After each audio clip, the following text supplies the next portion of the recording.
બરાબર, એટલે પ્રયાસ કરીશું. પરમ પવિત્ર રાષ્ટ્રધ્વજ શહીદવીર વિનોદભાઈ ચૌધરી, ગામના અગ્રણી, પરમ શ્રદ્ધેય ગુરુજનો તથા મારા વાલા વિદ્યાર્થી મિત્રો, બાળકો છે એટલે એક નાની સત્ય ઘટના પર આધારિત વાર્તાથી વક્તવ્ય ચાલુ કરું. સંભળાય છે ને બધાને, બાળકોને? બરાબર. કારણ કે આ બધા વડીલો તો બધું જાણી અને સમજીને આવ્યા છે, પણ તમને કેટલીક વાતો કહેવી છે જે સત્ય છે અને ક્યાંક આપણા પાઠ્યપુસ્તકમાં ભણાવવામાં નથી આવતી.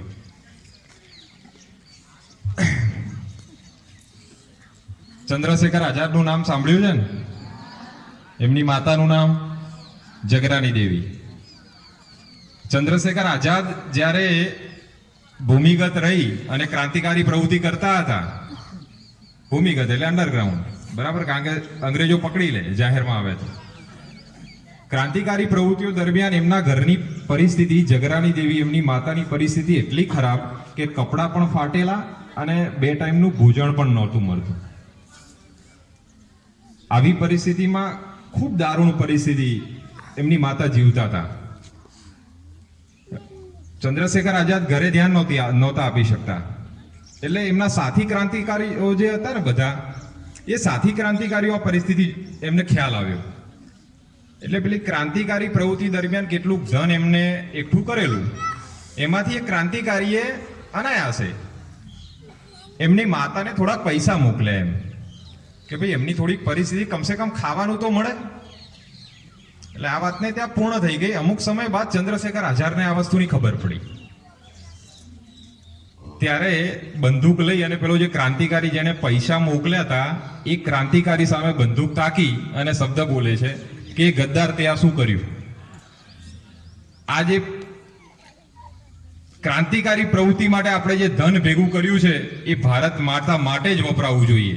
તે મારા પરિવારના, મારા મમ્મીને મોકલી અને એક ગદ્દારી કરી છે. આજે તને હું છોડી દઉં છું, આના પછી આવી ભૂલ ક્યારે પણ નહીં કરતો. પેલો ક્રાંતિકારી જેને પૈસા મોકલ્યા હતા એ 2 વાર શૂન્ય થઈ ગયો કે કેટલી ખુમારી, પોતાની માતાને પૈસા મોકલ્યા હતા.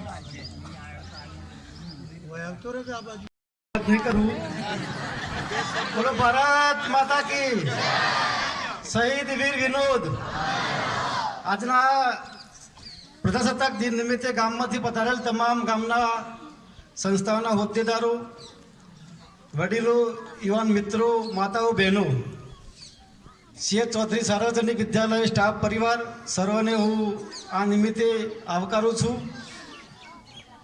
આજે મને પણ 2 શબ્દો કહેવાની તક મળી, કારણ કે 2023 પછી હું આ સંસ્થામાંથી 25 વર્ષે નિવૃત્ત થયો છું.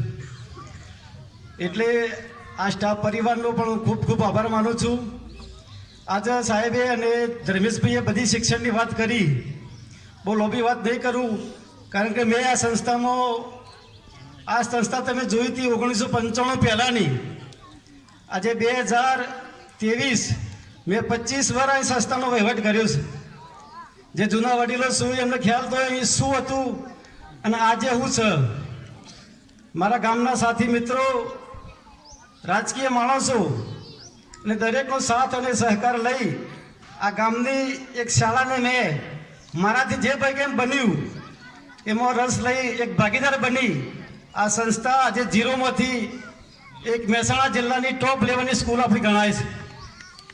છેલ્લે એક મારું મિશન હતું, Prajwalit Gyanmay Pradeep mission school of excellence. એનો પણ આપણે રિપોર્ટ આપી અને આ સ્કૂલને એમાં મૂકી અને આજે તમે જોઈ શકો છો દરેક કામકાજ આજે આ સંસ્થાનું પૂરું થઈ રહ્યું છે. હવે ફક્ત એનું સંચાલન કરવાનું છે. સાહેબે ઘણી વાત કરી શિક્ષણની. હું પણ શિક્ષણનો એક માહિતી છું. મારા શિક્ષણમાં મને બહુ રસ છે. સાહેબે કહ્યું ઉચ્છય પ્રિય ગ્રામ છે, પણ મને આજે